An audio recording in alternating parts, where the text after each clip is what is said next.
Abra comigo nesta manhã a palavra de Deus no Evangelho de Mateus, capítulo de número 7, nós leremos esse versículo de número 15.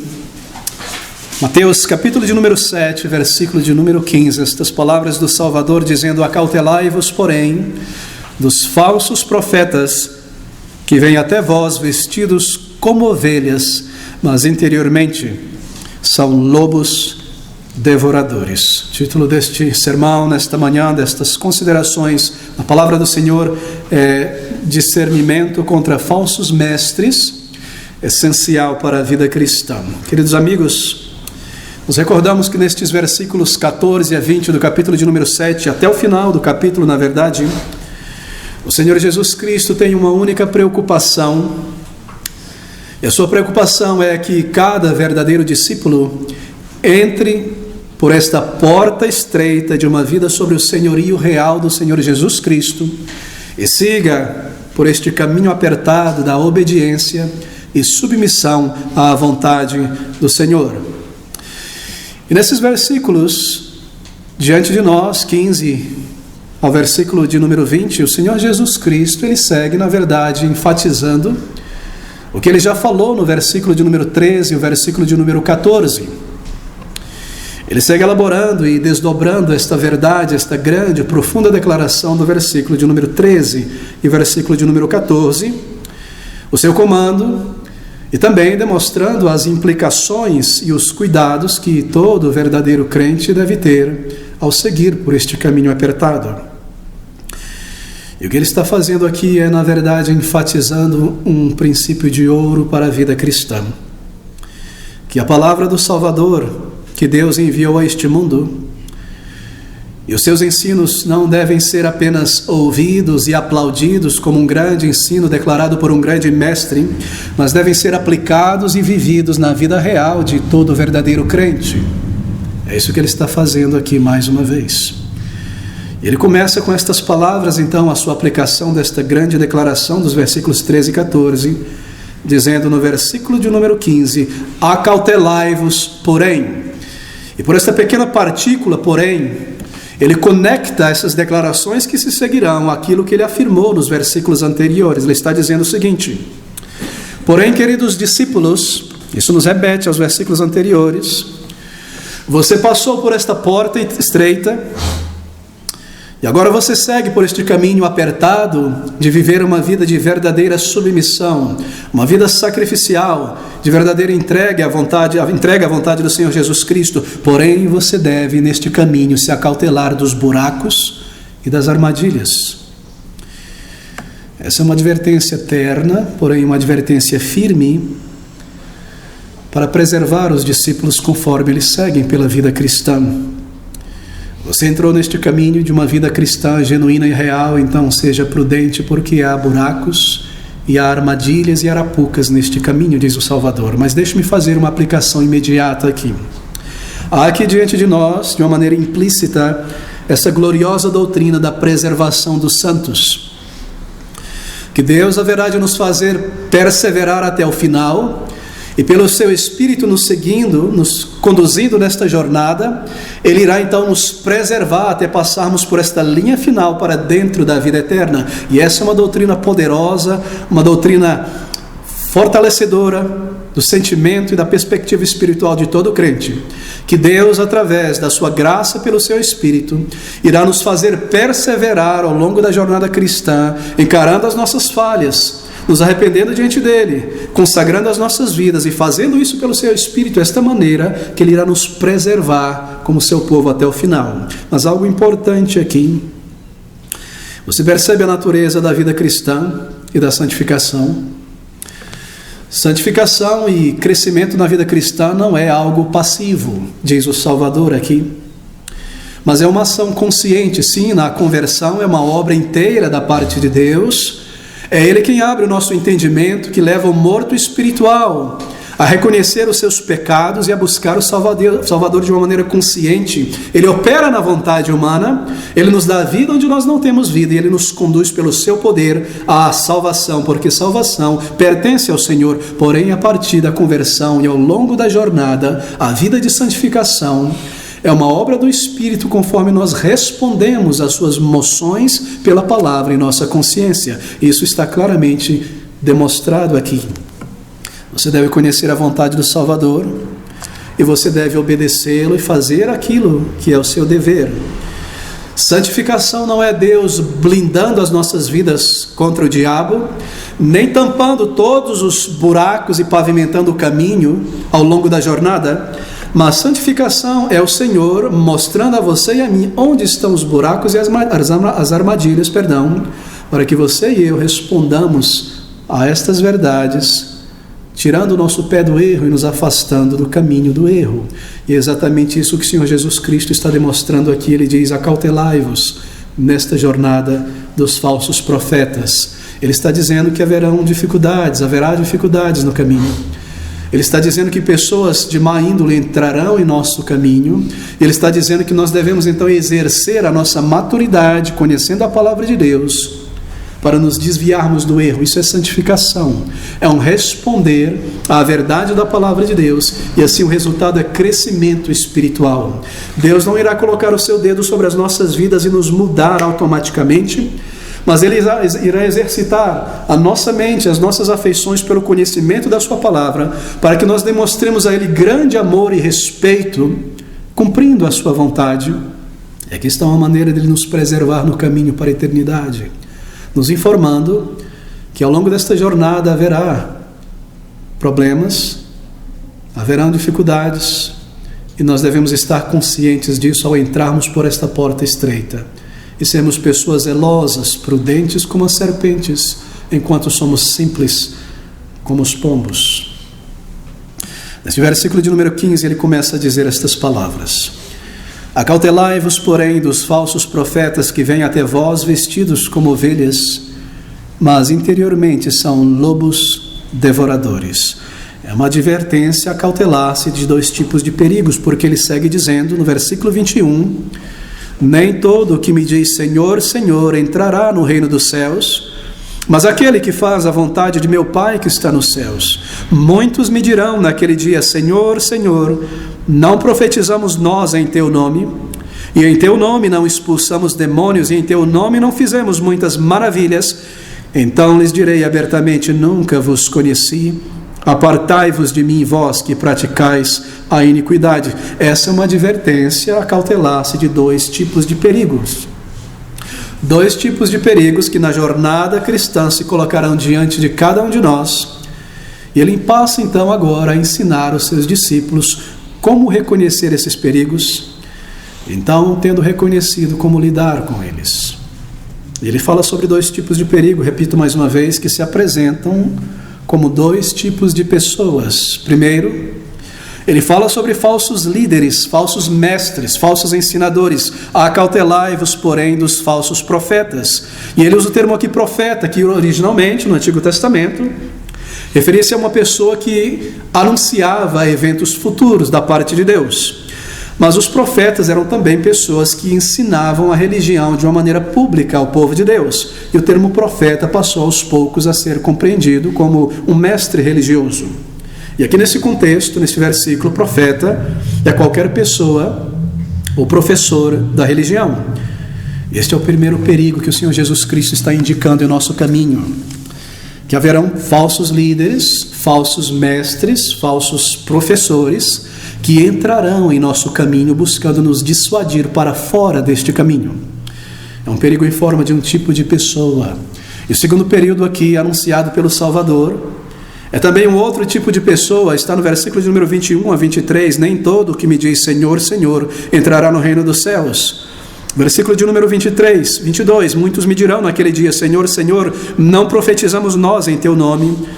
E então lhes direi abertamente, nunca vos conheci. Este segundo perigo se apresenta a cada um de nós na forma de falsos obreiros, na forma de falsos irmãos, que se introduzirão sutilmente no meio do povo de Deus. Em sua jornada com o Senhor, neste caminho de conhecer e submeter-se à vontade de Deus, e de cumpri-la, e de viver uma vida realmente para o Senhor, uma vida regrada, uma vida sacrificial, sempre abundando na obra do Senhor, nunca diminuindo, sempre crescendo em fervor, em comunhão, andando por este caminho estreito da vontade do Senhor, entrarão em teu caminho falsos ensinos, falsos ensinadores e também falsos companheiros de jornada, que são descritos aqui nestes versículos como supostos trabalhadores com o povo de Deus. Acautelai-vos, diz o Salvador. Queridos amigos, apenas 2 vezes o Senhor Jesus Cristo fala ou declara esta palavra aqui no Sermão do Monte. Apenas 2 vezes ele inicia com esta advertência, com um sóbrio acautelai-vos. A primeira vez está no capítulo de número 6, versículo 1, onde ele diz: guardai-vos de fazer a vossa esmola ou de performar a vossa religião diante dos homens, para serdes vistos por eles. Fazendo assim, aliás, não tendes galardão junto do vosso Pai que estás nos céus. No original grego é a mesma palavra traduzida aqui no capítulo 7, versículo de número 15. Acautelai-vos, guardai-vos, tome cuidado.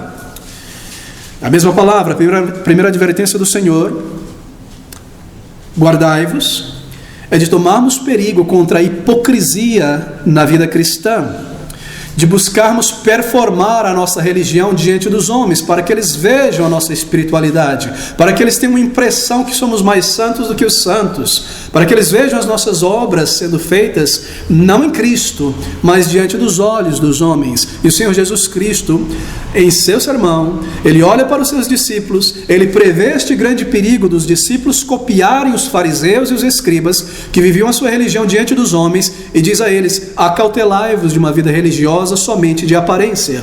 E aqui pela 2ª vez, ele fala agora então sobre o perigo de falsos mestres. Ele fala primeiramente sobre o perigo que está na hipocrisia religiosa, e então ele começa a falar sobre o perigo daqueles que entrarão para dentro do meio do povo de Deus. Bem, o que está acontecendo aqui, irmãos? O Senhor faz uma advertência. Este é o sentimento, o contexto dessas palavras. O crente verdadeiro, o discípulo que entrou por esta porta, está neste caminho estreito e é advertido pelo bondoso Salvador, pelo sumo pastor, a não ser uma pessoa ingênua, mesmo entre o povo de Deus. O crente não pode se permitir ser espiritualmente nécio, ser espiritualmente ingênuo e seguir a vida cristã sem conhecer as doutrinas da fé, e assim venha a sofrer males, venha a sofrer prejuízo, venha estagnar, retroceder em sua fé, em sua consagração ao Senhor. Esta é a ideia. Ele está dizendo: você está seguindo por uma vida de sacrifício espiritual, servindo ao Senhor, se submetendo, crescendo mais e mais em submissão à vontade dEle, mas não seja ingênuo. Tome cuidado, para que você não estagne na fé, não esfrie, não seja esfriado por outras pessoas, por ter se tornado uma pobre vítima de falsos ensinos, sejam esses ensinos do púlpito, ou ensinos conforme você tem comunhão com alguém, conforme você lê um livro, conforme você abre a internet, ensinos que vêm de todas as formas, ideias que podem lhe esfriar o coração, lhe fazer parar nesta jornada, retroceder, voltar atrás. Há perigos, há armadilhas, há arapucas neste caminho estreito, diz o Salvador. Mas é mais que uma advertência, obviamente, a crentes individuais. É uma advertência dirigida pelo Senhor aos seus discípulos, isto é, Ele está dizendo que a igreja do Salvador estaria exposta a muitos perigos ao longo de toda a sua existência e até o final, e que muitos crentes estariam em perigo de caírem da fé se não forem cuidadosos em manter a guarda levantada.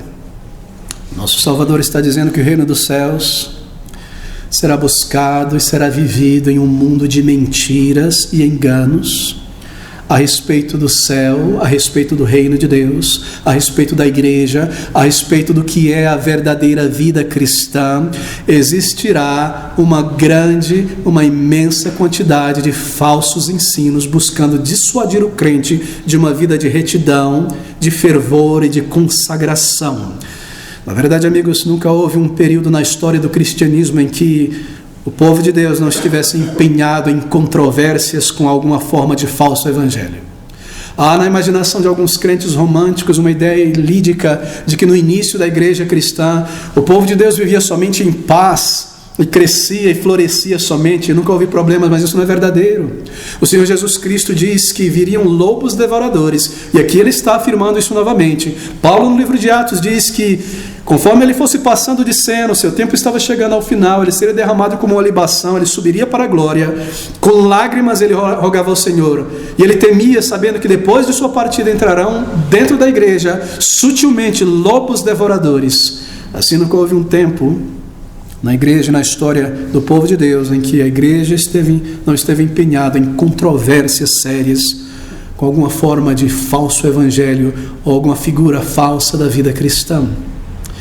E o Senhor Jesus Cristo, veja você, ele faz isso informando o seu povo logo no início da jornada, para que nenhum crente esteja desapercebido. Ele está dizendo que nenhum crente em Jesus Cristo irá se firmar com segurança no caminho estreito de viver a vontade de Deus, sem que tenha alguns encontros com ensinos que tentem subverter a sua fé e arrastá-los para fora do caminho do Senhor. Essa é a advertência. Bem, a palavra de Deus é clara a respeito deste ponto, que através de muitas tribulações nos importa entrar no reino de Deus, Atos 14, 22.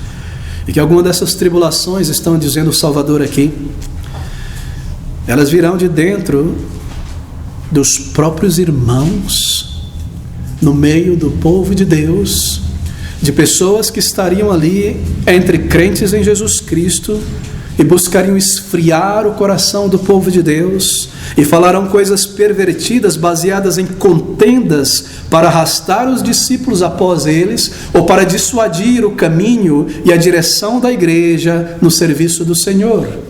Não é incrível que isso deveria acontecer, mas o Senhor Jesus Cristo nos acautela para que não sejamos crentes ingênuos.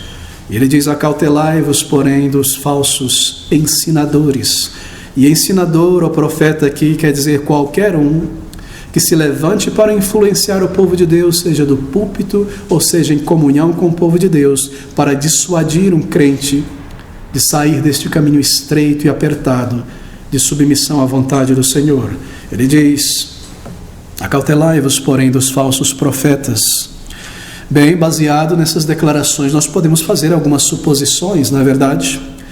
E aqui estão algumas suposições a respeito desses falsos mestres. Primeiro, a primeira suposição que nós extraímos dessa declaração do Salvador é que falsos mestres, falso ensino, não é somente uma possibilidade teórica, mas é uma realidade palpável, uma realidade ameaçadora no meio do povo de Deus. Ele não fala apenas do futuro aqui, amigos, atente para isso.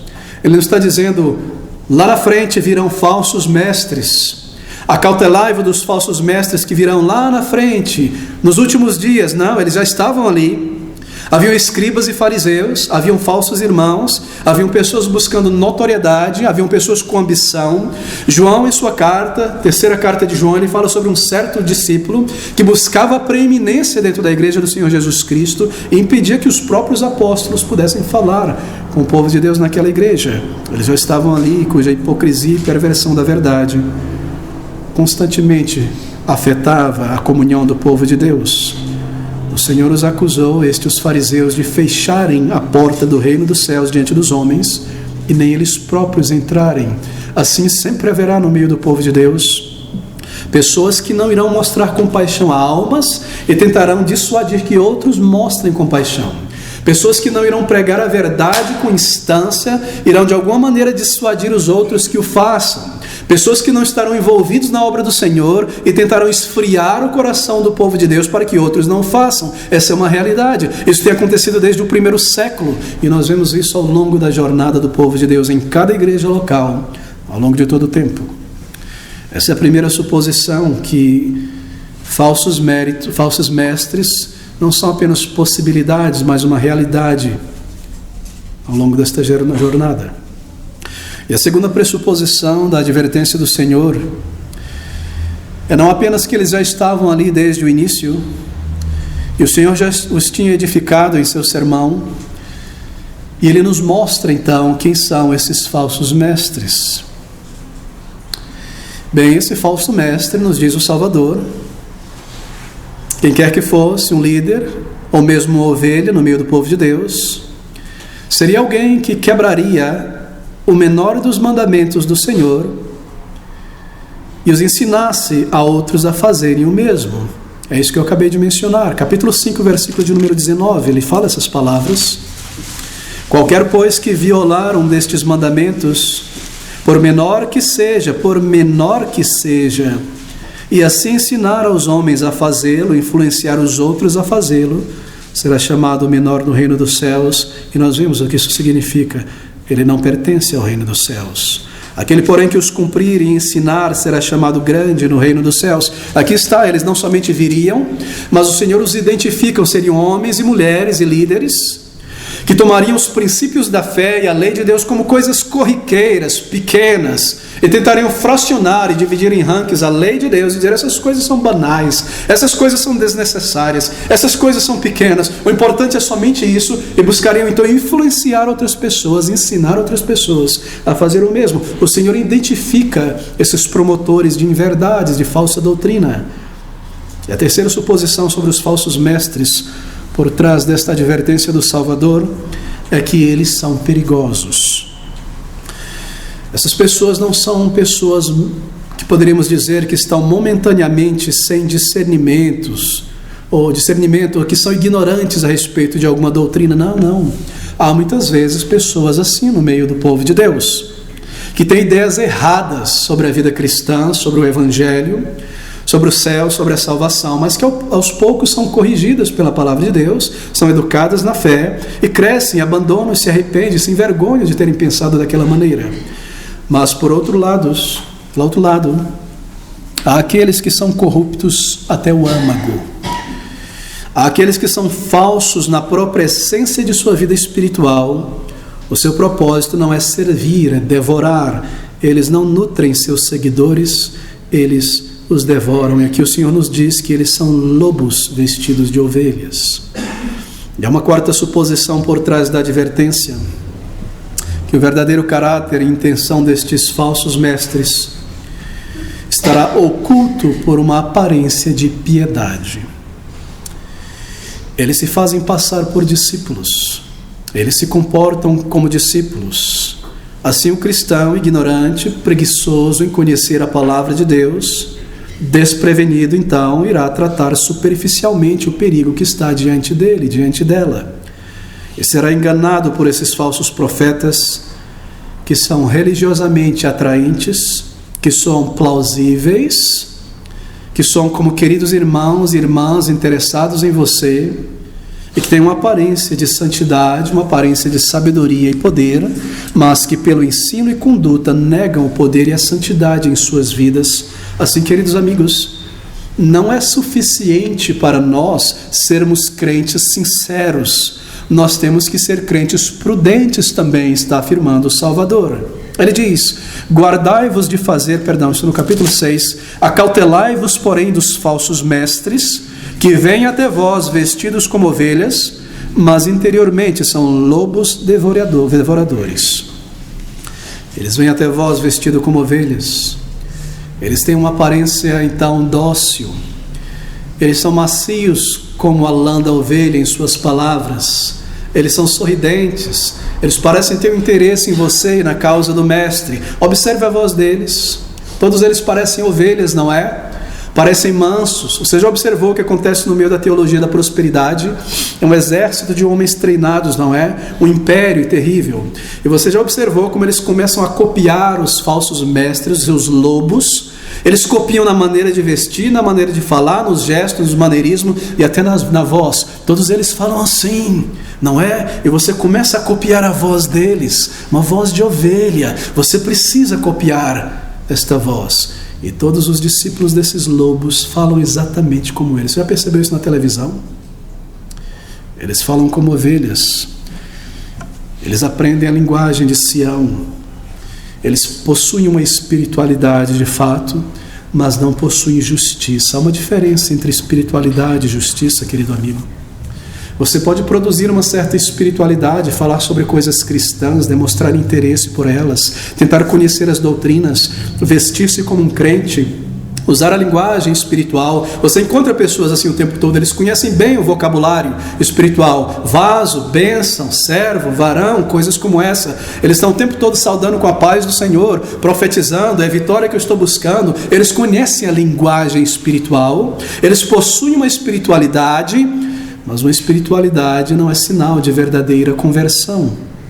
Não há justiça, não há uma vida de retidão, não há justiça, um clamor, uma sede por justiça na alma, por santificação, há amor pelo dinheiro, amor por esta terra, vaidade, projeção do ego, enquanto há uma espiritualidade permeando. Eles se vestem com pele de ovelha e eles conseguem imitar a voz da ovelha, mas a palavra de Deus nos diz que eles são lobos. Eles parecem ovelhas, aprenderam a linguagem de Sião, possuem uma espiritualidade, mas não possuem justiça. E o Senhor Jesus nos diz que eles vêm até nós, eles entram em nosso meio, eles vêm até nós pela internet, por seus livros, pela televisão, vestidos de ovelhas. Será que isso surpreende alguém? Eu creio pessoalmente que a maior dificuldade de muitos crentes em Jesus Cristo é a sua ignorância.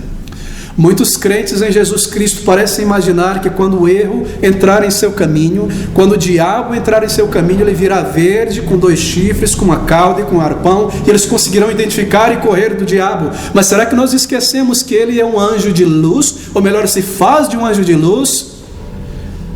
E os seus discípulos certamente se farão de ovelhas. Assim, muitas pessoas não conseguem discernir entre o falso e o verdadeiro quando está diante deles, porque são impressionados por um sorriso e uma linguagem de Sião e uma voz mansa de ovelha. Será que essa não é a causa da queda de muitas e muitas pessoas sendo levadas pelo erro? Mas o Senhor Jesus diz que interiormente são lobos devoradores. Bem, ele destaca a característica destrutiva deles. O Senhor os compara a lobos com suas fortes mandíbulas e dentes afiados, que sem misericórdia ataca a sua presa, prende e mata a sua vítima. São lobos e são devoradores. Devoradores fala sobre a sua crueldade, a ganância deles. Eles cheiram dinheiro e devoram as pessoas e seus bens e as suas famílias e levam embora suas meias, suas geladeiras, seus carros, sua poupança, sua alegria, sua paz. Quebram famílias, devoram tudo, levam tudo, a sua vida, e lhe deixam ferido para trás, longe de Deus, desacreditando da Bíblia e do próprio Deus. Tudo que cheira dinheiro, tudo que cheira bem, tudo que cheira a alma das pessoas, querem transformá-los em seus escravos e destruí-los. Eles são lobos e são lobos devoradores. Acautelai-vos, pois, diz o Salvador. Tenha discernimento, reconheça, aprenda, meu querido irmão, minha querida irmã, a reconhecer e a rejeitar o erro, diz o Salvador, desviar-se, no lugar de entrar em diálogo com eles, desviar-se deles. Mas junto com a advertência do Mestre, que ensina os seus discípulos a tomarem cuidado com esses lobos, ele também passa a ensinar naturalmente os seus discípulos como reconhecê-los. E aqui ele diz nos versículos 16 a 18: por seus frutos os conhecereis. Porventura colhem-se uvas dos espinheiros, ou colhem-se figos dos abrolhos? Assim toda árvore boa produz bons frutos, e toda árvore má produz frutos maus. Não pode a árvore boa dar maus frutos, nem a árvore má dar frutos bons. Bem, o fruto, diz o Salvador, demonstra a qualidade da raiz. Se a conduta, as palavras e o comportamento estão em desacordo com a palavra de Deus, se a conduta, o comportamento, a mentalidade, a maneira de agir entre o povo de Deus e se comportar está em desacordo com a palavra de Deus, em desacordo com a verdadeira piedade, em desacordo com as regras e os limites seguros desse caminho estreito, é porque a raiz é podre, é porque no íntimo não há vida. Não vos enganeis, acautelai-vos, diz o Salvador, por seus frutos os conhecereis. Bem, aqui está algo muito importante. Para não cairmos no erro, claro, de alguns que rejeitam todo o pastoreio e rejeitam toda a instrução. Então o Senhor estabelece uma marca distintiva aqui entre verdadeiros profetas verdadeiros mestres chamados por eles, que andam nos limites da palavra de Deus, e falsos mestres. Senão, meus queridos amigos, nós duvidaríamos da autoridade do ensino de qualquer pastor, de qualquer líder, sem exceção. E esse seria um erro grave, e esse seria um grande mal, uma vez que Deus colocou pastores e líderes em suas igrejas para conduzir o rebanho de Cristo pela palavra. Porque, veja, muita gente hoje rejeita doutrinas e verdades bíblicas e assim atacam seus pastores e negam estar sob o pastoreio de pastores sérios, porque na verdade, observe você, essa é uma estratégia de muitas pessoas, conscientes ou inconscientemente. Sabe por quê? Deixa-me dar um exemplo.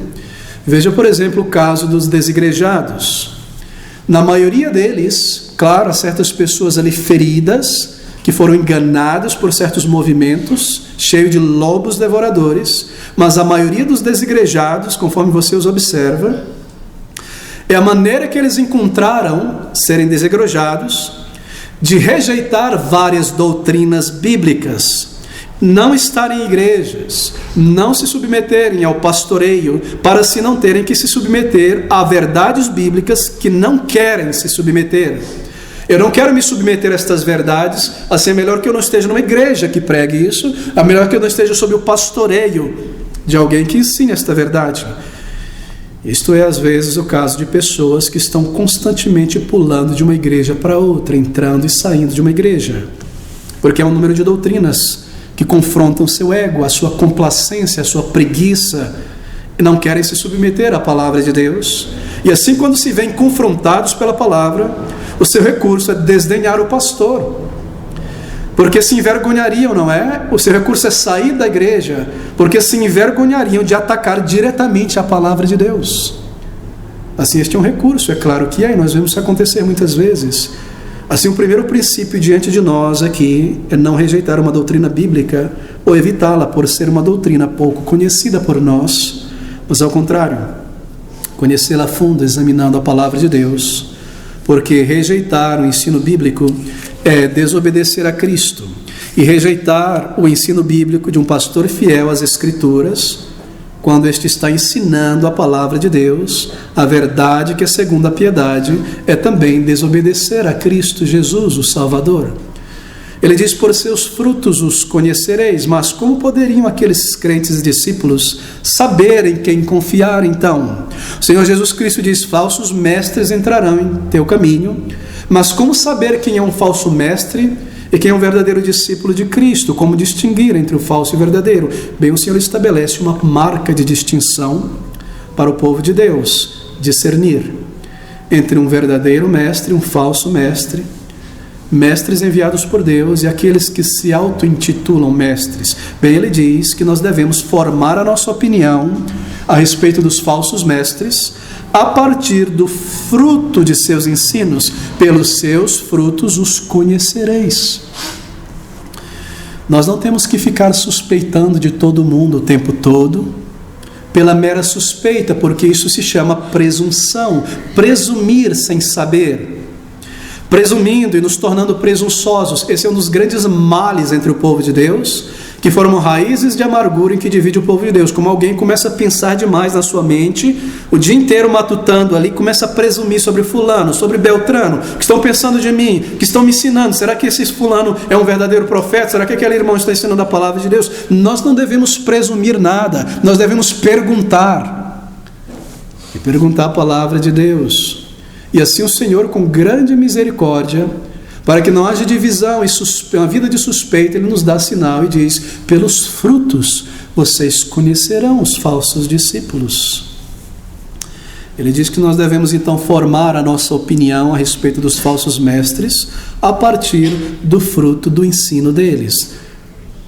Bem, versículo 16 então ele diz assim: por seus frutos os conhecereis. Porventura colhem-se uvas dos espinheiros, ou figos dos abrolhos? Bem, este é um provérbio repetido aqui pelo Salvador. É isso que o Senhor Jesus Cristo está informando. Que nenhum crente, meu querido irmão, minha querida irmã, precisa ser enganado por falsos mestres, a menos que seja enganado voluntariamente cego. Porque obras más apontam para a natureza de um mau profeta, e obras dignas, uma vida digna, um ensino digno, boas obras para a natureza de um bom profeta, pois o fruto, diz o Salvador, aponta para a natureza da árvore. Bem, você não precisa ser enganado. É só observar o fruto, diz o Senhor. Pelo fruto você conhecerá um bom ou um mau mestre. Você conhece o caráter de alguém pela mesma maneira que você conhece uma árvore, pelo fruto.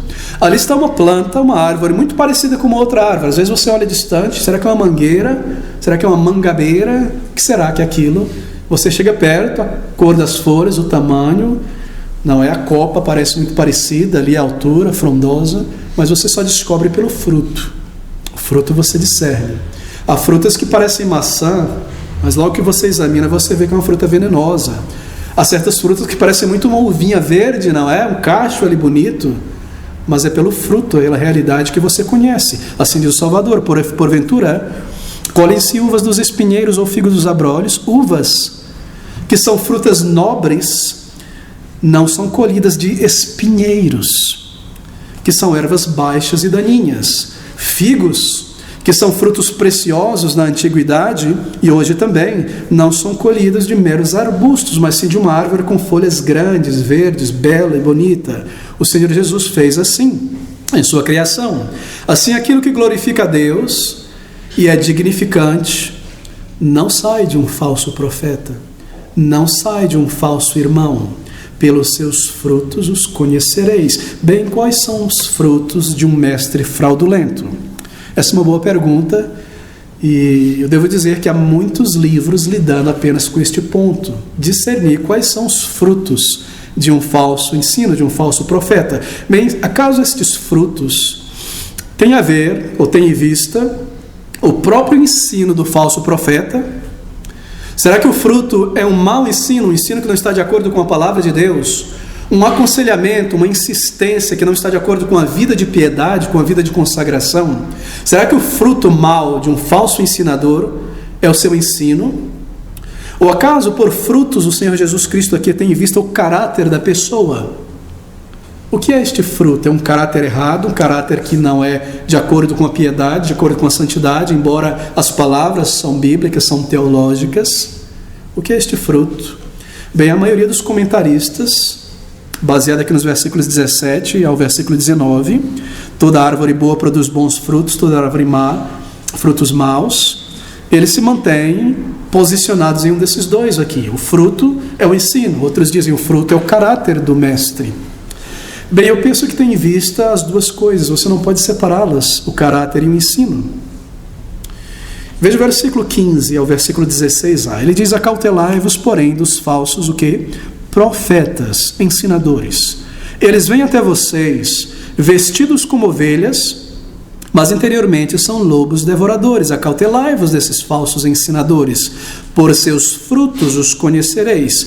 Bem, se eles são ensinadores, mestres e profetas, então esses maus frutos, esses falsos frutos, creio eu, na minha interpretação, eu creio que você concordará, referem-se ao resultado do ensino deles na vida daquelas pessoas que eles ensinam. É um mau fruto naquela pessoa que aprendeu deles. Esse é o falso fruto. Claro, tem a ver com o ensino, tem a ver com o caráter, mas tem a ver com o fruto, resultado, subproduto do ensino deles. Eles são ensinadores. Qual é o fruto do ensino deles? É um fruto mau na vida das pessoas. Creio eu ser este o fruto, de acordo com o contexto aqui. Refere-se ao resultado de seus ensinos, o resultado do ensino desses líderes na vida da igreja e na vida das ovelhas. Deixe-me tentar diferenciar entre as características então de um falso mestre. Bem, nós diferenciamos então através daquilo que eles ensinam. O mau fruto é o mau ensino. Veja como o mau fruto é um mau ensino. Acautelai-vos, porém, dos falsos mestres que vêm até vós como ovelhas, por seus frutos os conhecereis. O fruto do ensino, então, o mau fruto. Esses falsos mestres, pelo seu ensino, falsos irmãos, São pessoas que normalmente falam ao nosso ouvido aquilo que as pessoas querem ouvir. Há uma coceira em nossos ouvidos, eles são bons de coçar aquela coceirinha. Eles sabem fazer isso muito bem. Eles pegam um grampinho de cabelo e vão lá dentro e tiram a coceirinha. Eles ensinam aquilo que as pessoas gostam de ouvir. Isto é, eles apelam à concupiscência carnal de todo indivíduo. Eles apelam àquilo que a carne gosta. Eles sabem muito bem disso. Eles apelam à cobiça das pessoas. E assim eles põem armadilha diante das pessoas, vestindo, embrulhando a sua mensagem, uma mensagem cristã, uma mensagem de triunfalismo, uma mensagem de vitória, uma capa de ovelha, um verniz de cristianismo, e por meio deste embrulho, eles apelam à concupiscência, à cobiça das pessoas. As pessoas querem ser ricas, as pessoas querem ter, querem crescer no seu comércio, querem ser cabeça e não cauda, querem comer do melhor dessa terra. Há uma ganância, há uma cobiça dentro de todo ser humano, um desejo de mais e mais bens. Assim eles apelam, eles falam por meio de uma linguagem cristã, por versículos fora de contexto, aquilo que apela à concupiscência das pessoas. O seu ensino é falso. Essa é a primeira característica. Esse é um fruto mau, um mau ensino. Não está de acordo com este caminho estreito. Uma vida de piedade. No mundo tereis tribulações, tendo o que comer e o que beber estejais contente. Buscai primeiro o reino de Deus e sua justiça. Você nunca irá ouvir um sermão nesses textos. Você passa 20 anos nessas igrejas, eles nunca tocarão nestes versículos. O Filho do Homem não tinha onde repousar a sua cabeça. Você não vai ver um versículo construído nesse texto. Tendo o que beber e o que comer, esteja contente com isso. Você nunca encontrará um sermão nesse texto.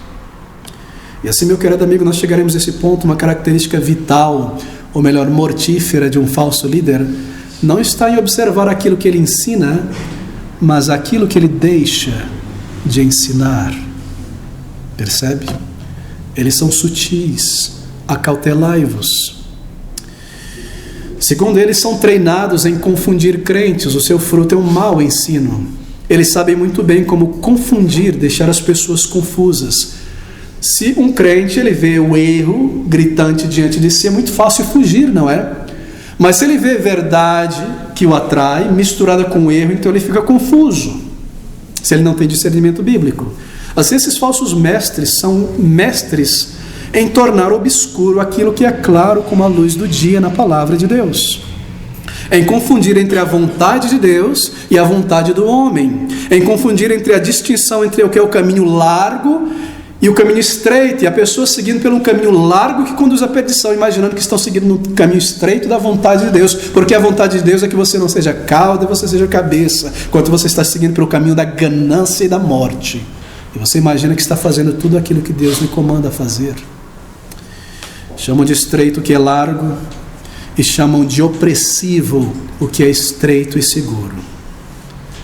Eles ensinam as pessoas a rejeitar a lei de Deus e viver uma vida libertina, a rejeitar os comandos de Deus, a rejeitar a vontade de Deus. Ou eles ensinam a você se apegar a regras, a leis cerimoniais para a sua salvação. Eles vão de um extremo a outro extremo, eles não têm um balanço bíblico.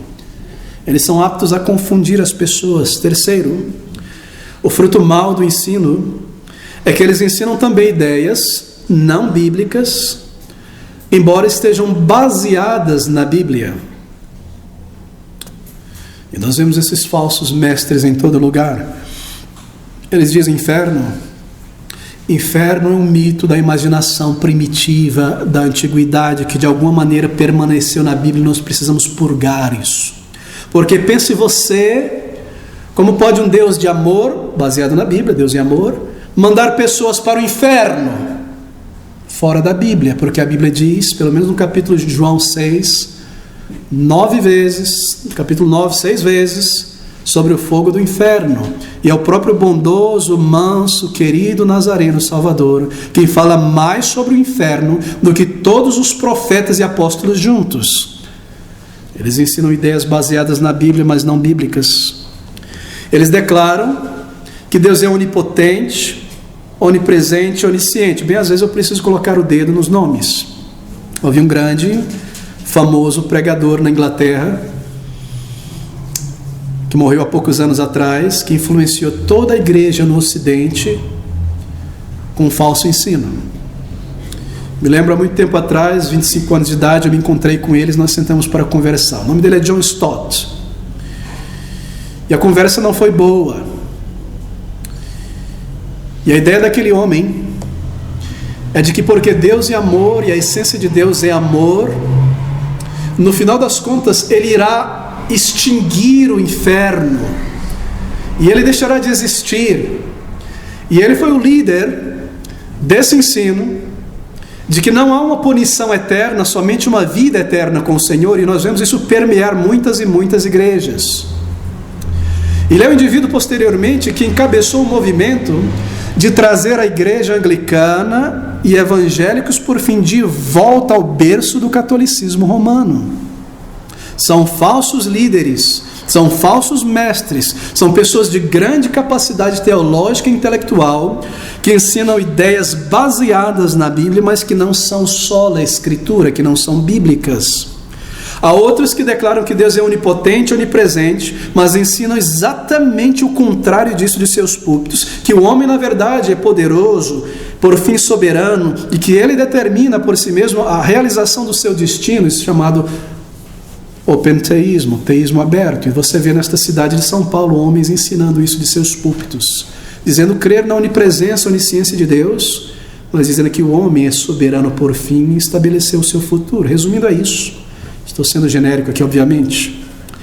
Há aqueles que ensinam o ecumenismo, quando a palavra de Deus diz: saí, meu povo, do meio deles, do mundanismo. A Bíblia ensina a separação. E há muitos homens que estão o tempo todo construindo pontes entre grupos religiosos que negam verdades essenciais da fé. Você vê isso em toda parte hoje, no meio reformado, no meio neocalvinista, no meio pentecostal. Homens que de alguma maneira querem juntar igrejas que ensinam coisas tão opostas e verdades tão opostas sob uma bandeira social ou do amor fraternal. Bem, é muito fácil você se unir a uma causa abandonando princípios vitais, não é? Mas o que nos une não é uma causa social. Nós estamos unidos aqui porque nós não podemos largar estas verdades de maneira alguma, e isso nos une. Você percebe a diferença? Você encontra isso no meio neocalvinista. Suas conferências chamam-se Catolicidade da Igreja Cristã. O tempo todo eles estão martelando esta ideia ecumênica. Meus queridos amigos, nós temos que tomar grande cuidado a respeito disso. Acautelai-vos, porém, dos falsos profetas. Sim, nós devemos ter amizade, fraternidade entre o povo de Deus, mas esta fraternidade, este amor anda baseado na verdade. A base da unidade cristã não é uma base convencional, institucional. É a verdade. Ela está baseada na verdade. A nossa unidade cristã não é associacional, é espiritual. É a base desta unidade. É a verdade, é doutrinária, é a palavra de Deus. Nós não podemos desistir da verdade e da doutrina para nos unir em torno de uma causa, simplesmente pelo bem da unidade. Há aqueles também que ensinam que há outros meios de revelação tão autoritativos quanto a palavra de Deus. E eles dizem que seus sonhos, que suas profecias, que suas intuições estão em pé de igualdade com a palavra de Deus. Veja você, o seu ensino é falso. A palavra de Deus resume toda a verdade revelada por Deus na própria palavra de Deus. Deus declara isso na palavra de Deus. Ah, mas o meu sonho, a minha profecia não está em desacordo com a palavra de Deus. Bem, se não está em desacordo com a palavra de Deus, nós não precisamos dele, porque nós já temos a palavra de Deus. E se é contrário à palavra de Deus, deve ser rejeitado. Você percebe? Nós precisamos de discernimento espiritual. O Senhor Jesus introduz isso dizendo: acautelai-vos de falsos mestres. Assim, através daquilo que eles ensinam, distanciamento das verdades da palavra de Deus, eles demonstram que são lobos. Esses são seus frutos, um mau ensino. Talvez uma pergunta se levante em sua mente: pastor, acaso eles sabem que estão enganando, ou eles não percebem que estão enganando e são sinceros no que ensinam? Creio que ambos. Há muitos que são maliciosos porque se acostumaram em mentir, enganar, e viram muitos frutos materiais, e agora eles julgam tudo o que fazem baseado nos frutos e dizem assim: se esse império que eu tenho, esse imenso templo e essa grande influência que eu tenho no mundo inteiro não estivesse aqui, está aqui, perdão, é porque Deus abençoou. Se fosse contra Deus, Deus teria destruído, não é? Há muitos que pensam desta maneira. Há muitos que são maliciosos, lobos abertos no que ensinam, eles sabem muito bem o que estão fazendo e onde querem chegar. E há aqueles que são iludidos, ignorantes e sinceros em sua ignorância, que talvez por um bom desejo, um bom ideal, conduzem muitas pessoas para distante da palavra de Deus e não percebem que, por fim último, estão sendo instrumentos na mão do diabo. Assim, através daquilo que eles ensinam, eles se distanciam da verdade da palavra de Deus e provam-se ser lobos, devoradores. Esses são seus frutos. O mau ensino. Assim, toda árvore boa produz bons frutos e toda árvore má produz frutos maus. Mas há outra maneira correta também de entender que frutos são esses. Ele diz: acautelai-vos dos falsos profetas, pelos seus frutos os conhecereis. Bem, eu creio que isso se refere também ao resultado de seus ensinos. Eles são ensinadores, eles ensinam aquilo que não é bíblico, dão conselhos que não estão de acordo com a palavra de Deus, e aqueles que ouvem este ensino e abraçam este ensino, qual é o fruto deste ensino na vida deles, nessas igrejas? É um fruto mau. E de que maneira este fruto mau se manifesta? Bem, refere-se então ao resultado do ensino. O resultado na vida da ovelha, da igreja. Esses frutos, eles são agora mais visíveis, mais perceptíveis do que o primeiro. Porque enquanto o primeiro fruto, às vezes é difícil de você discernir, não é? Será que este ensino é verdadeiro? Tem coisas verdadeiras. Ele cita o texto bíblico o tempo todo. Talvez seja um pouco difícil discernir.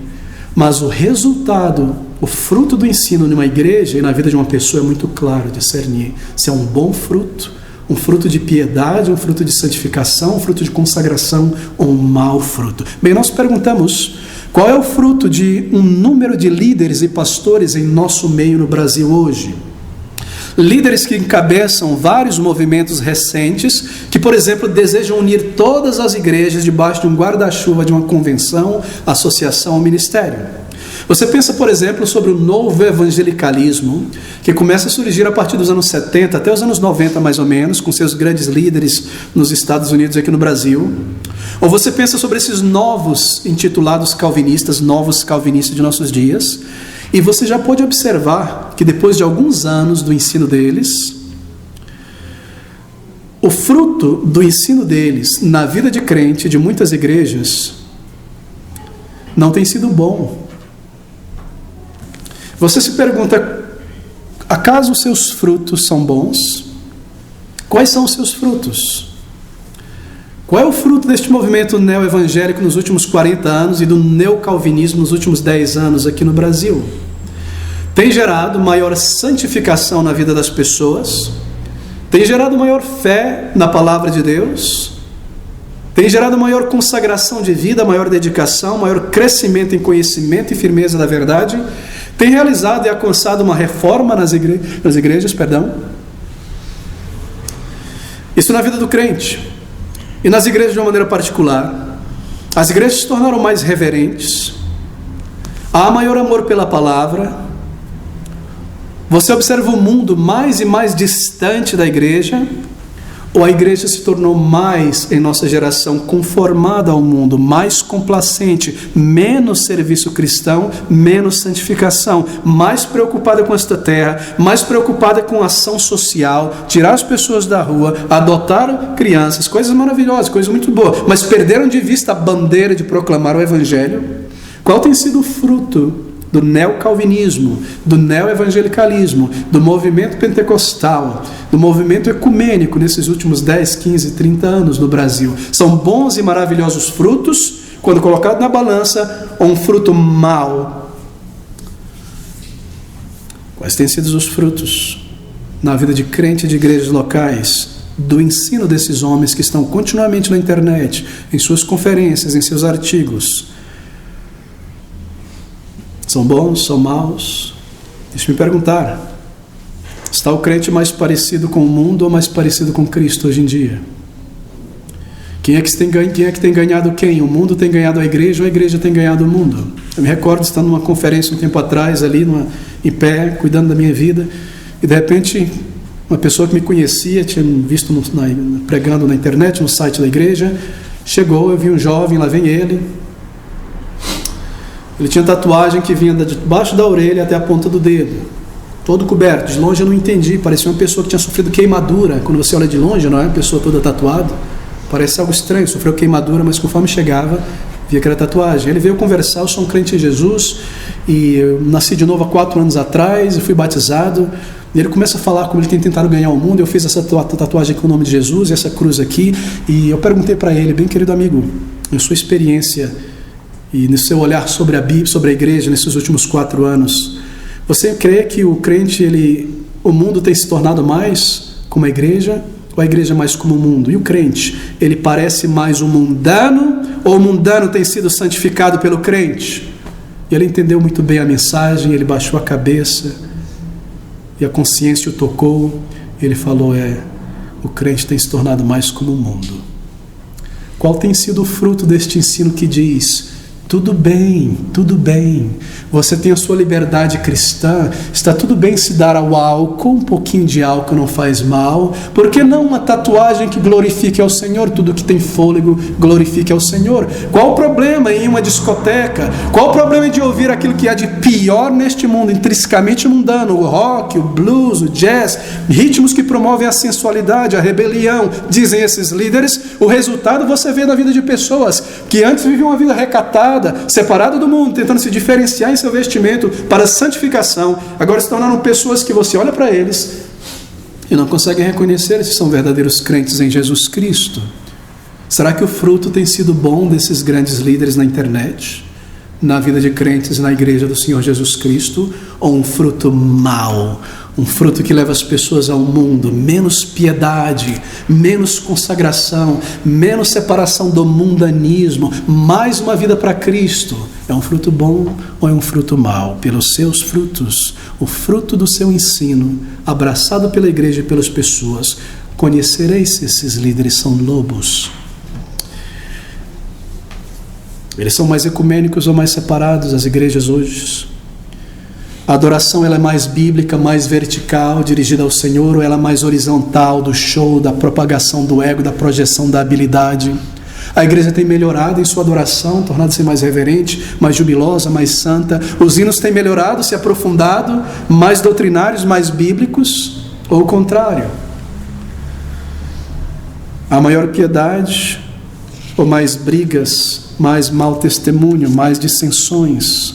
Qual tem sido o fruto do exemplo das pregações, das conferências desses homens? O que você vê quando você os observa? Há uma exaltação maior, pense sobre isso, isso é muito sério. Há uma exaltação maior da pessoa do Senhor Jesus Cristo e da mensagem, ou o que nós vemos hoje entre muitos líderes é uma projeção de si mesmo e de suas habilidades, de sua pessoa, do seu ministério? É Cristo que está sendo mais conhecido, amado e glorificado, ou a imagem desses homens que estão sendo produzidas e promovidas mais e mais e mais e mais? Há em nossos dias, na nossa geração aqui no Brasil e em muitos países, o culto aos heróis, líderes que são quase cultuados. E você observa como eles são mestres da autopromoção. Eles querem ter seu rostinho no Facebook em 10 mil fotos de cada ângulo. Assim, olhe para mim, minha nova foto, minha nova pessoa, meu blog, meu site, siga-me. Termina minha conferência, eu sento aqui para dar autógrafo do meu livro. Receba o meu autógrafo, compra o meu livro, aqui está a minha conferência. É Cristo quem tem sido mais promovido? Será que a regra de João Batista impera no coração dos líderes da modernidade? É necessário que ele cresça e que eu diminua? Ou é o contrário que nós vemos em nossos dias, homens projetando a si mesmo o tempo todo? Todo tipo de teólogo e pastor auto-intitulado com seus pequenos blogs e páginas, querendo ensinar a igreja como viver, o que fazer, e lidando com coisas que não têm nenhuma capacidade bíblica para responder. Homens e mulheres, será que o fruto desses líderes tem sido um de humildade em seus seguidores? Ou um de buscarem copiar os seus erros, este ego absurdo e orgulho que nós vemos em toda parte? O que nós temos visto hoje em dia, queridos amigos? Um bom fruto, um mau fruto como resultado do ensino deles? Criação de figurões, criação de ministério para promover ideias, livros de certas pessoas, seus ministérios, confusão de propósitos, tantas e tantas coisas. Será que eu estou dizendo que é errado fazer uma conferência? tentar trazer boa literatura para o povo de Deus? Claro que não. Nós estamos pesando na balança com inteligência espiritual os frutos do ensino de muitos aqui nos últimos 10, 20 anos no Brasil. Quando uma doutrina, um ensino é de Deus, produzirá no que ouve e se alimenta dela sinceridade, piedade, santo temor a Deus. As pessoas não sairão de crista alta confrontando umas às outras. As pessoas não sairão projetando o seu ego. As pessoas não sairão buscando exaltar a si mesmo.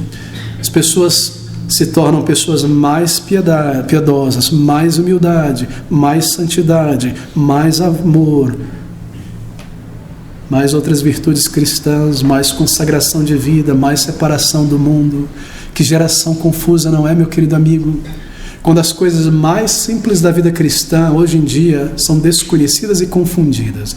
Será que o ensino que nós vemos em toda parte hoje, em tantos canais da internet, o tempo todo nos bombardeando com ensino, tem causado discernimento?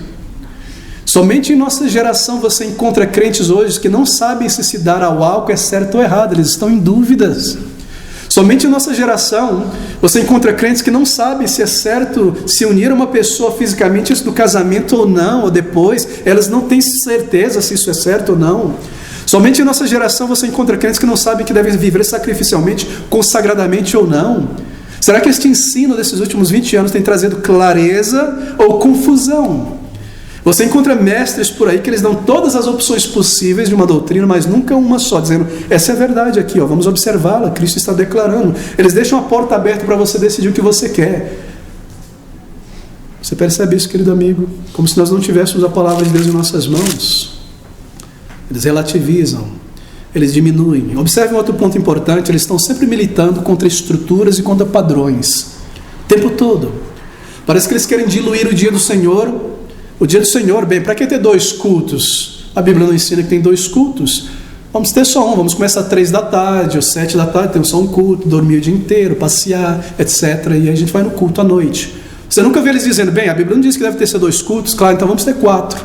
Mais adoração, mais serviço, mais evangelismo. Não, sempre diluindo, sempre menos para Cristo, menos consagração.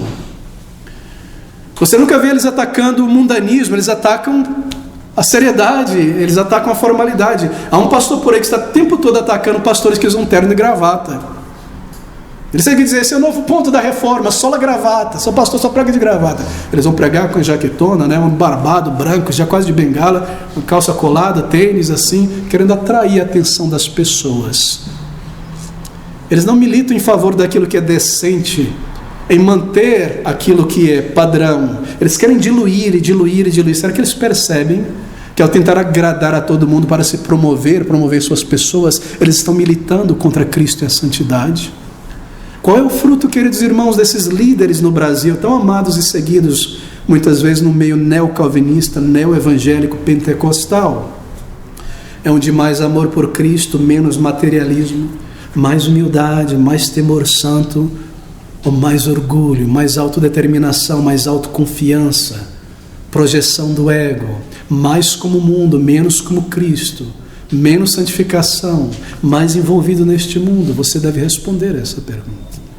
É o fruto do ensino deles nos últimos anos, na sua vida e na vida da igreja, um bom fruto ou um mau fruto? Pelos seus frutos os conhecereis.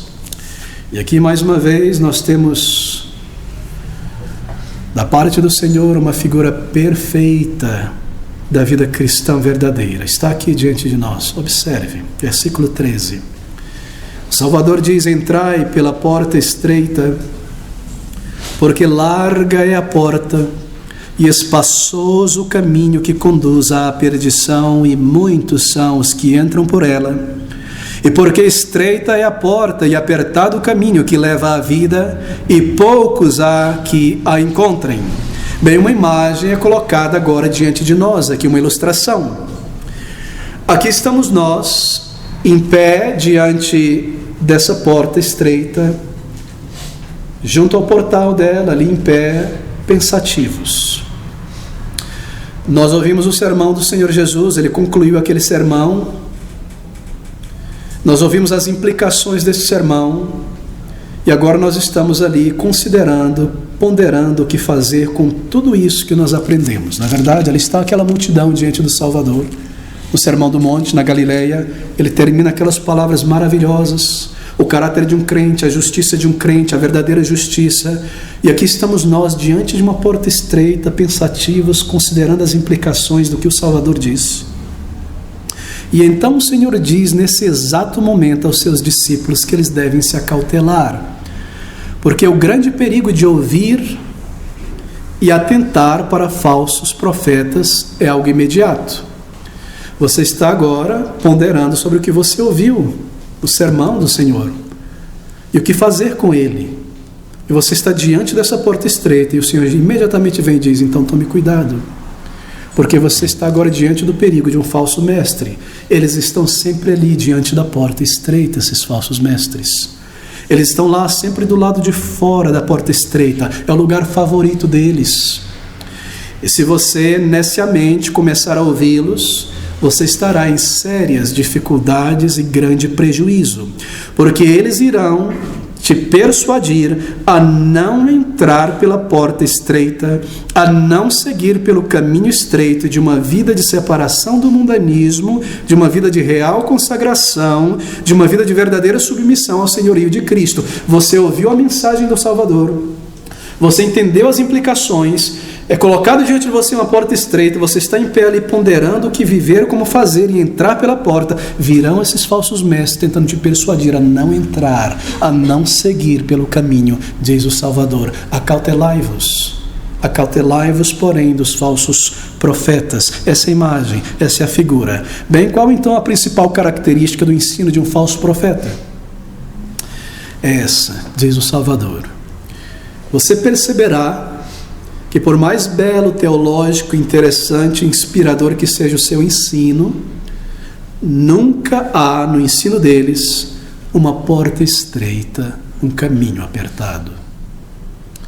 Nunca há uma vida de verdadeira consagração e separação do mundanismo, uma vida de crescente dedicação a Cristo. Nunca há um zelo por não se aproximar do erro, sempre se aproximando o mais próximo possível, sem se envolver, ou mais na beira, até onde eu posso chegar nos limites, para dentro desse mundo, sem ser um mundano por inteiro.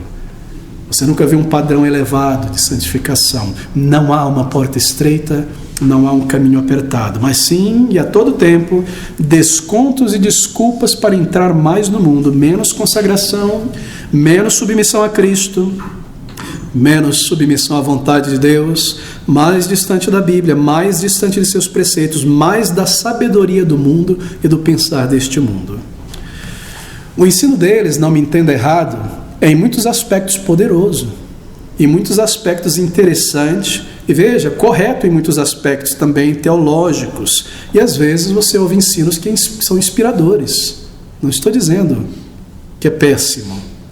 Afinal, eles estão vestidos de ovelhas, mas você não encontra uma porta estreita, você não encontra um caminho apertado. Mas acaso eles estão dizendo coisas desta forma? Eles estão obviamente promovendo um caminho errado? É claro que não. Você não irá encontrá-los dizendo isso que eu estou dizendo que eles estão dizendo. A falsidade do ensino desses falsos mestres, ela deve ser observada mais uma vez naquilo que eles não dizem. Daí a sutileza e a dificuldade de percebê-los, e não naquilo que eles dizem. E pode soar maravilhoso, bíblico em muitos aspectos, interessante. E é nisso que está a sutileza de um falso profeta. Eles não têm uma porta estreita, eles não têm um caminho apertado em sua mensagem é muito agradável, é muito palatável a todos os gostos, a todos os grupos.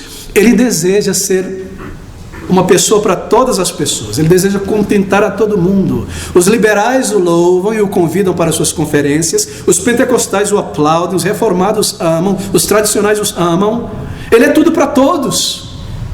Não há porta estreita, não há mensagem estreita, não há um caminho estreito, não há ofensa da cruz na sua mensagem, uma mensagem que não ofende ninguém. Será que nós queremos ofender as pessoas? Claro que não. Mas quando você prega a verdade, aqueles que não estão de acordo com ela se ofenderão. Mas se essa é uma mensagem que todos engolem, todos aceitam, todos estão alegres em ouvir, Então não há o senhorio de Cristo. Ele fala muito em sola escritura, mas sua mensagem não é sola escritura. Esse é o falso mestre. Não há ofensa da cruz. Porque se eu quero agradar a todos e criar um grande número de seguidores, é melhor que eu não ofenda ninguém. Você vê certos líderes reformados que parecem mais pentecostais, sua mensagem é de autoajuda o tempo todo, não é? Eles apelam para tudo, eles têm uma linguagem dúbia. Eles querem promover o seu nome, o seu ministério. E assim, naturalmente, pela lógica do mundo, eu preciso agradar a todos. Porque se eu espanto as pessoas pregando a verdade, eu vou ter um gato pingado de gente me seguindo, não é verdade?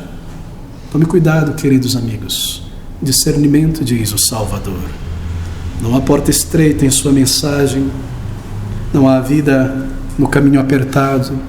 Não há limites seguros da palavra de Deus. Acaso nós vemos esses profetas auto-intitulados teólogos em nossos dias? Eles sempre estarão no meio do povo de Deus até o final. Saber isso não é algo surpreendente, não é? Que eles sempre estarão em nosso meio. O que é surpreendente é observar a falta de discernimento dos crentes em nossa geração e não perceberem estas coisas. Como crentes que amamos a palavra de Deus, nós precisamos ser mais sérios quanto ao perigo e as consequências sérias de mau ensino. E aprender a identificar o erro e a rejeitar o erro, nos afastando deles. E se nós tivermos dificuldade, queridos amigos, se pessoalmente, em nossa pequena capacidade, nós tivermos dificuldade em conhecer esses ensinadores pelos frutos deles, bem, então nós devemos recorrer, ou melhor, ir à pedra fundamental para saber, isto é, à lei e ao testemunho. Se eles não falarem segundo esta verdade, é porque não há luz neles. Será que o ensino deles está de acordo com esta regra? Por seus frutos os conhecereis. Como serão as igrejas, eu me pergunto, em apenas 15 anos? Estes novos grupos entusiasmados com a reforma, é maravilhoso ver o entusiasmo de muitos jovens. Mas como serão essas igrejas locais em mero 15 anos? Mais mundanizadas ou mais santificadas? Acaso nós vemos sinais de reforma em nosso país? Acaso nós vemos sinal de um avivamento em nosso país? Não quero soar negativo. Eu não quero soar pessimista. Muita coisa tem sido redescoberta nos últimos 20 anos, com a ênfase de pregadores, não é? Em muitos dos caminhos antigos, puritanos, reformados. E tem beneficiado a muitas pessoas, sim, reconheço isso é maravilhoso.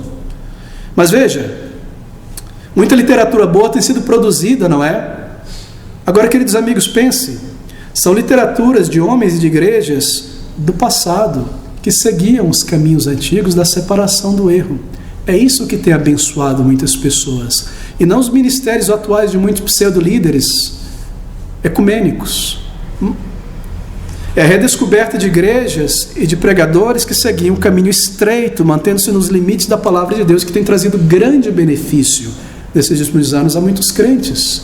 E não a descoberta desses novos ministérios, de tanta gente que quer unir ecumenicamente as igrejas. Dois grupos, duas compreensões corretas desses maus frutos e falsos profetas. Primeiro grupo, o seu ensino, o seu caráter. Observe a vida deles, os seus blogs, a maneira como eles promovem a si mesmos e suas ideias, a maneira como eles falam dubiamente sobre algo para agradar a todo mundo. Seu ensino, o seu caráter. São ensinadores que ensinam aquilo que é contrário à verdade que está em Jesus? Sim, muitas vezes. E este segundo grupo, então, são indivíduos que ensinam aquilo que é contrário à verdade, de acordo com a santidade, e os frutos são vistos brotando e se esparramando por toda parte, como ervas daninhas, sufocando a igreja e a vida cristã de consagração. Como evitar falsos mestres? Bem, nós devemos, então, examinar todas as coisas. 1 Tessalonicenses 5:21 diz o seguinte: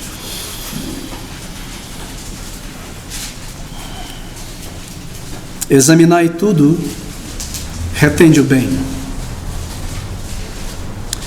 Reter o bem aqui não é tirar aquilo que é bom do meio do lixo. Não é isso que ele está dizendo. Ele está dizendo, retenha um padrão correto. Mantenha sempre o padrão correto. Retenha o bem, porque esse bem, esse fruto, esse padrão será o critério para você analisar todas as coisas. Mantenha a espada afiada, examine com ela todas as coisas, retenha o que é bom, a palavra, o critério, a distinção verdadeira. Não transija, não ponha água para diluir, examine todas as coisas mantendo o padrão da palavra de Deus e não diminuindo o padrão para se agradar e envolver todas as coisas e trazer o erro para dentro. Essa é a ideia aqui. Nós devemos evitar falsos mestres examinando todas as coisas pelo critério da palavra de Deus, dos princípios da verdade. Então diz a palavra de Deus, nós devemos provar os espíritos. 1 João 4:1. Amados, não creiais a todo espírito, mas provai se os espíritos são de Deus, porque já muitos falsos profetas se têm levantado no mundo. Espírito aqui é ensino. Todo ensino vem de uma mente, de uma alma, de um espírito, da pessoa. Examine as pessoas, os pensamentos, o ensino, a filosofia. Se provém de Deus na palavra ou do diabo, ou do maligno. Nós devemos examinar, queridos amigos. Nós devemos observar se isso está de acordo com a palavra de Deus. E assim nós podemos evitar falsos mestres. Nós examinamos todas as coisas pelo crivo da palavra, nós provamos os espíritos, então sabe o que nós fazemos? Nós evitamos. Nós não passamos para frente mandando pelo e-mail para outra pessoa, que mensagem maravilhosa essa aqui desse homem, e por trás um monte de problema que irá levar esse novo crente para o buraco. Nós exercitamos discernimento espiritual, nós evitamos estas coisas, estas igrejas, estes ministérios, essas ideias que irão por fim corromper a consagração de um crente. Bem, porque a igreja evangélica, eu corro para o final de nossos dias, se tornou tão mundana como nenhuma outra geração no passado, e tão ineficiente em cumprir o mandato de Cristo, de evangelizar e de levar a palavra, e tão fraca em seu testemunho em nossa geração, que a nação, o Brasil, se afunda velozmente mais do que qualquer outra época. Bem, eu não hesito em dizer que esse é o resultado desse tipo de pregação dúbia que nós vemos em nossos dias, de líderes da porta larga e do flerte com o mundo. E o resultado é isso, queridos amigos, o tipo de vida cristã pobre que nós vemos em nosso dia. As pessoas questionadoras de todo o padrão da palavra de Deus, não consagradas, em cima do muro, retrocedendo, autopreocupadas, contenciosas, mais estéreis em sua vida cristã do que frutíferas, mais conformados com este mundo do que peregrinos com o povo de Deus na jornada para o lar celeste. Oh, amigos, é tão desagradável, não é, falar sobre este tema nesta manhã? Ter que colocar o dedo nessas coisas desagradáveis e ser acusado de construir muros mais do que construir pontes. Se nós evitamos ser supercríticos, é claro, mas nós não podemos expor o sermão do monte e esta passagem sem enfrentar os falsos profetas, porque o Senhor colocou isso aqui. É de fato um tema desagradável, eu concordo. As pessoas não gostam de ouvir. Mas nosso negócio não é escolher na Bíblia o que nós gostamos e ignorar o que nós não gostamos e nos desagrada. É o próprio Senhor Jesus Cristo que levantou o tema com expressões fortes aqui. Ele fala de falsos profetas, de lobos devoradores. Ele fala das consequências do que ensina, do que é ensinado, e dos que o abraçam, não é? Ele fala sobre as consequências na vida daqueles que ensinam essas coisas, e a consequência na vida daqueles que abraçam esses ensinos. Serão como árvores podres, cortadas e lançadas no fogo. Não fui eu que escolhi esta analogia, esta metáfora, foi o Salvador. Como uma árvore que um dia será cortada e lançada no fogo.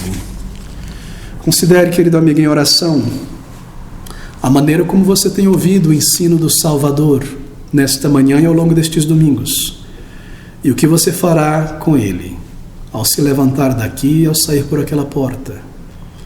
É a vontade do Senhor Jesus Cristo que a sua igreja esteja envolvida em uma guerra ininterrupta neste mundo, que cada crente seja um discípulo até o final, que se mantenha em seu posto até o final. Esta é a vontade e o comando do Salvador.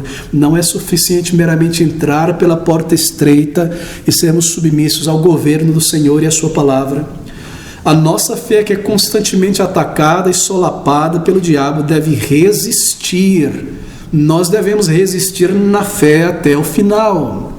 As coisas irão piorar contra a igreja e contra a vida do crente. Por dentro da igreja, pessoas se levantarão para esfriar o coração do povo de Deus, para dissuadir, para diminuir, para cessar os laços, para quebrar a unidade da fé. De fora virão falsos mestres em seus ensinos, e nós somos solapados pela internet o tempo todo. Você discerne o que você ouve.